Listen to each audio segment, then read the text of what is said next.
Good morning, welcome to your வெற்றி IAS academy. இன்னைக்கு நம்ம சேனலில் எதை பற்றி பார்க்க போகிறோன்னா, ஆசிரியர் தேர்வு வாரியத்திலிருந்து நம்மளுக்கு ஒரு நோட்டிஃபிகேஷன் வந்திருக்கு. அதை பற்றி தான் பார்க்க போகிறோம்.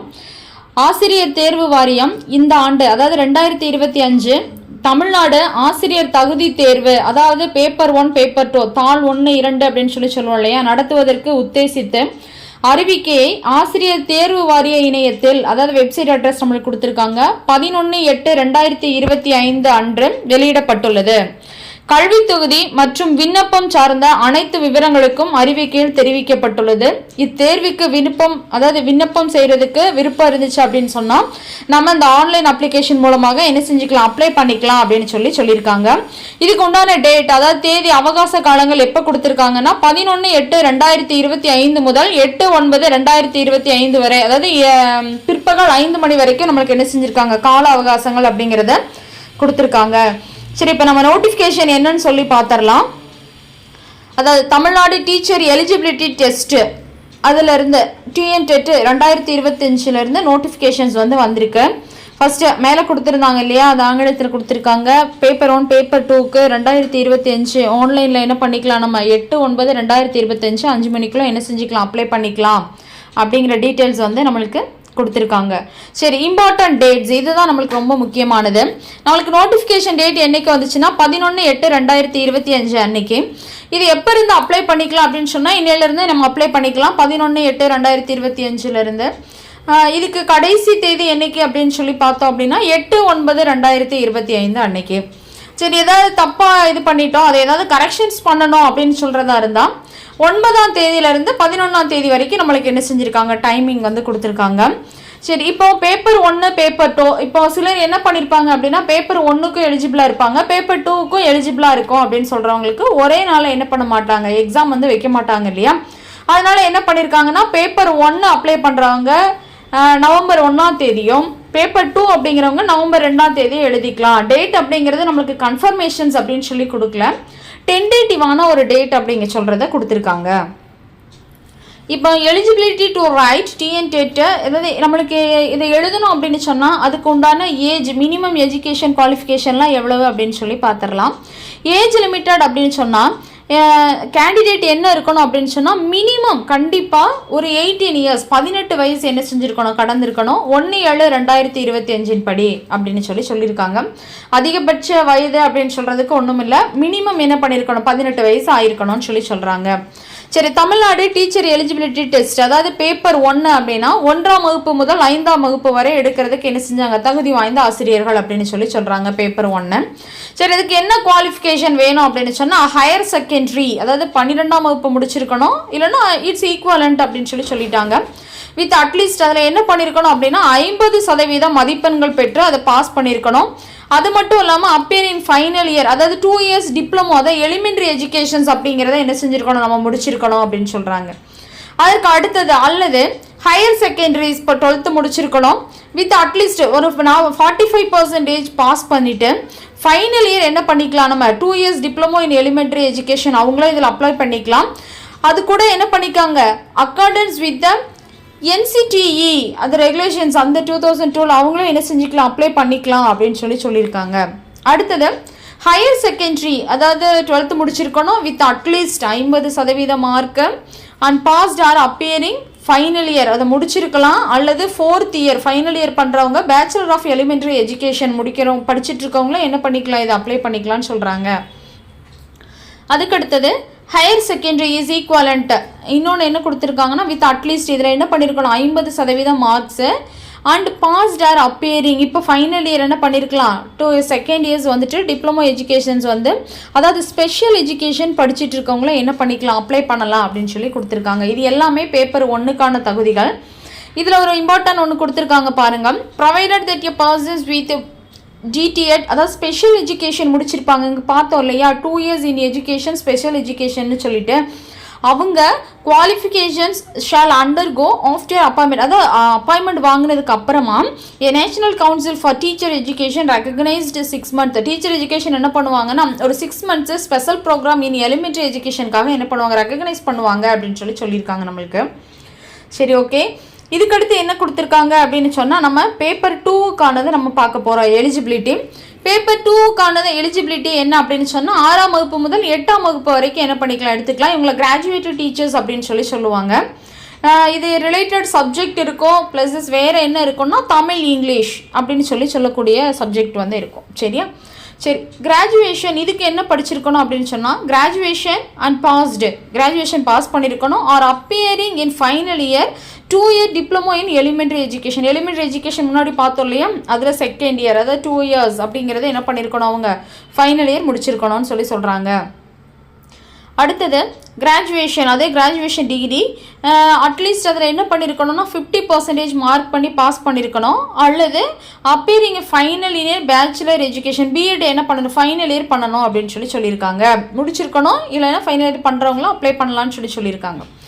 கிராஜுவேஷன் வித் அட்லீஸ்ட் என்ன சொல்கிறாங்கன்னா 45% marks and passed appearing in final year bachelor education B Ed என்ன பண்ணியிருக்கணும், நீங்கள் முடிச்சிருக்கணும். எவ்வளோன்னா ஒரு 45% கிராஜுவேஷனில் மார்க்கோடு சேர்த்து இதை முடிச்சிருக்கணும். In accordance with the NCDC regulations used from time to time is the recorder. அதான் என்ன சொல்கிறாங்கன்னா அந்த என்சிடிசி அவங்களும் சேர்த்து என்ன செஞ்சுக்கலாம், அப்ளை பண்ணிக்கலாம் அப்படிங்கிற மாதிரி சொல்லியிருக்காங்க, நம்மளுக்கு பேப்பர் 1ல் பார்த்த மாதிரி.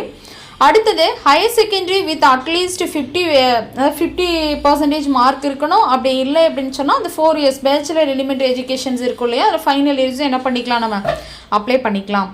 அடுத்தது என்ன சொல்கிறாங்கன்னா ஹையர் செகண்டரி அப்படி இல்லைன்னா வித் அட்லீஸ்ட் 50% மார்க் இருக்கணும், இல்லைன்னா அப்பியரிங் இன் ஃபைனல் இயர், அதாவது 4th year 4வது இயரில் பிஏ பிஎஸ்சி பிஎட், அப்புறம் பிஏ எட்டு, அப்புறம் பிஎஸ்சி எட்டு அப்படின்னு சொல்லக்கூடியது என்ன பண்ணியிருக்கணும், கம்ப்ளீட் பண்ணியிருக்கணும், அல்லது ஃபைனல் இயர் படிக்கிறவங்களும் என்ன செஞ்சுக்கலாம், அப்ளை பண்ணிக்கலாம்.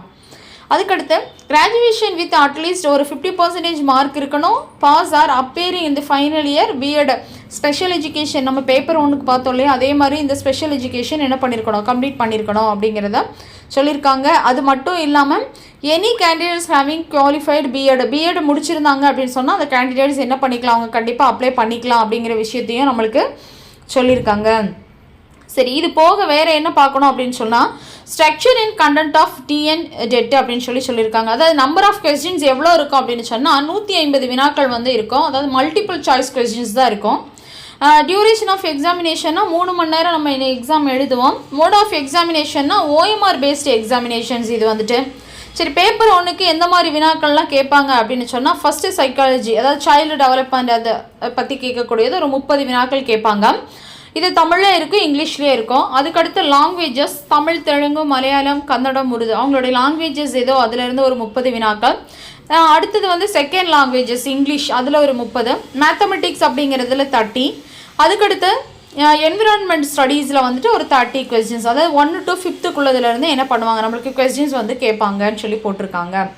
சரி, இது போக பேப்பர் 2 அப்படின்னு சொல்கிறவங்களுக்கு எதுக்கு எலிஜிபிள் அப்படின்னு அதாவது என்னென்ன கேட்பாங்க அப்படின்னா 6th to 8th வரைக்கும் உள்ள புக்கில் இருந்த சைல்டு டெவலப்மெண்ட் அண்ட் அந்த பெடாலஜி அப்படின்னு சொல்லக்கூடியது 30 கொஸ்டின்ஸு.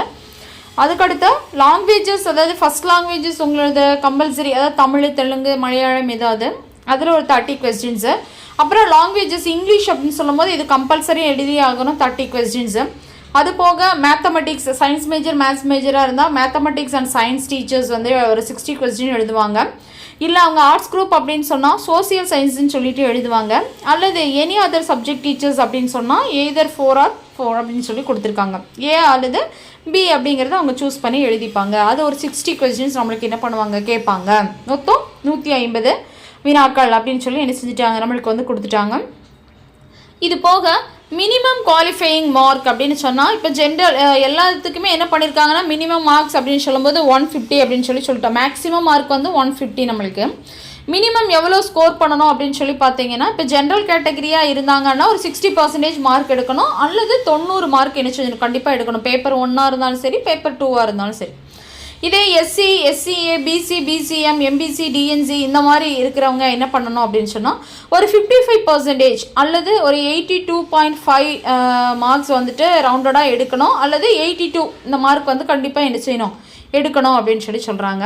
இதே எஸ்டி அப்படிங்கிறது பர்டிகுலராகவே என்ன கொடுத்துருக்காங்க அப்படின்னு சொன்னால் ஒரு 40% மார்க்கு 40% அல்லது ஒரு 60 மார்க் என்ன செய்யணும் எடுக்கணும்னு சொல்லிட்டு இந்த 60 மார்க் அப்படிங்கிறது இதுக்கு முன்னாடி கொடுக்கப்படாதது. இப்போ எஸ்டி அப்படிங்கிறதுக்கு என்ன பண்ணியிருக்காங்க ரவுண்டடாக 60 அப்படிங்கிறத இந்த டைமிங்கில் என்ன பண்ணியிருக்காங்க நம்மளுக்கு மென்ஷன் பண்ணியிருக்காங்க. இது போக வேறு என்ன கொடுத்துருக்காங்க அப்படின்னு சொன்னால் ஹவு டு அப்ளை அப்படின்னு சொல்கிறத நம்மளுக்கு கொடுத்துருக்காங்க. அப்படி தானே சரி எப்படி நம்ம வந்து அப்ளை பண்ணணும் அப்படிங்கிற விஷயங்கள்லாம் கொடுத்துருக்காங்க. இதில் என்னென்ன சர்டிஃபிகேட்ஸ் வந்து அப்லோட் பண்ணணும் அப்படிங்கிறது கொடுத்துருக்காங்க. 10th 12th டிப்ளமோ முடிச்சிருந்தானா அது, இல்லை ஸ்பெஷல் எஜுகேஷன் முடிச்சிருந்தானா அது, அப்புறம் பிஎட் 4 years இன் ஈக்குவலண்ட் அது, கன்சால்டேட் மார்க் ஷீட்டு, இந்த மாதிரி நம்ம என்னென்ன கம்ப்ளீட் பண்ணியிருக்கோமோ கம்யூனிட்டி சர்டிஃபிகேட் கேட்டிருக்காங்க, டிஃப்ரெண்ட்லி ஏபிள்டு பர்சன் சர்டிஃபிகேட்ஸ் இதெல்லாமே. சரி ஓகே. இது போக எக்ஸாமினேஷன் ஃபீஸ் எவ்வளவு அப்படின்னு சொல்லி பார்த்தீங்க அப்படின்னு சொன்னால் இப்போ எஸ்சி எஸ்சிஏ எஸ்டி இந்த டிஃப்ரெண்ட் ஏபிள்டு பர்சன்ஸ் இவங்களுக்கெல்லாம் எவ்வளவு அப்படின்னு பார்த்தீங்கன்னா 300 ரூபாய். அதை தவிர மற்ற கேட்டகரியில் இருப்பாங்க இல்லையா எம்பிசி பிசி பிசிஎம் கேட்டகரி ஓசி இவங்களுக்கு எல்லாத்துக்குமே வந்துட்டு 600 ரூபாய் என்ன செய்கிறாங்க ஃபீஸ் வந்துட்டு கொடுத்துருக்காங்க. Supposed to be separated application have to submitted for paper 1 and paper 2 along with the fees separately. அதாவது பேப்பர் 1க்கு பேப்பர் 2க்கு தனித்தனியாக அப்ளை பண்ணுறீங்கன்னா இப்போ 300 ரூபாய்க்கு நீங்கள் அப்ளை பண்ணுறீங்க அப்படின்னு சொன்னால் 2 எக்ஸாமுக்குன்னா 300 + 300 வரும். ஓகேவா? சப்போஸ் 600 rupeesனா பேப்பர் 1 பேப்பர் 2 ரெண்டுக்குன்னா செப்பரேட்டட் அமௌண்ட் 600 அதுக்கும் 600 அப்படின்னு சொல்லக்கூடியது. ஓகேவா? அது போக ரிட்டன் எக்ஸாமினேஷன் டீட்டெயில்ஸ் இதெல்லாம் கொடுத்துருக்காங்க. எக்ஸாமினேஷன் ரிசல்ட் இதெல்லாம் வரும் அப்படின்னு சொல்கிறது. நம்மளுக்கு இதுக்கு முன்னாடி பார்த்தோம் இல்லையா பேப்பர் 1 பேப்பர் 2க்கான குவாலிஃபையிங் மார்க்ஸ் எவ்வளவு அப்படின்னு சொல்லி ஸ்பெசிஃபைடாக நம்மளுக்கு என்ன செஞ்சுட்டாங்க இது எல்லாத்தையுமே கொடுத்துட்டாங்க. ஓகே. இதுக்கப்புறம் என்ன சொல்கிறோம் அப்படின்னு சொன்னால் இந்த எக்ஸாமினேஷனுக்கு நல்லா ப்ரிப்பேர் பண்ணுங்கள், நல்லா பண்ணுங்கள். நம்ம அகாடமியில் என்ன பண்ணிகிட்ருக்கோம் அப்படின்னு சொன்னால் கிளாஸஸ் போயிட்டுருக்கு, இந்த டெட்டுக்கான கிளாஸஸ் எல்லாமே போயிட்டுருக்கு, அவைலபிளாக இருக்குது. அப்படிங்கிறதுனால ரெகுலர் கிளாஸஸும் போகுது. திங்கள் முதல் வெள்ளி வரைக்கும் உள்ள ரெகுலர் கிளாஸஸ் போகுது. சனி மற்றும் ஞாயிற்றுக்கிழமைகளில் வீக்கெண்ட் கிளாஸஸும் போயிட்டுருக்கு. கிளாஸஸ் தேவைப்படுறாங்க கண்டிப்பாக ஜாயின் பண்ணிக்கோங்க. நம்ம அகாடமியில் கிளாஸஸ் ப்ளஸ் டெஸ்ட் சீரியஸும் சேர்ந்தே போகுது. ஸோ ரெண்டுமே உங்களுக்கு அவைலபிளாக இருக்குது. நீங்கள் வந்து என்ன பண்ணிக்கலாம் ஜாயின் பண்ணி கண்டிப்பாக என்ன பண்ணிக்கலாம் ஒரு போஸ்டிங் வந்து போயிடலாம். நன்றி.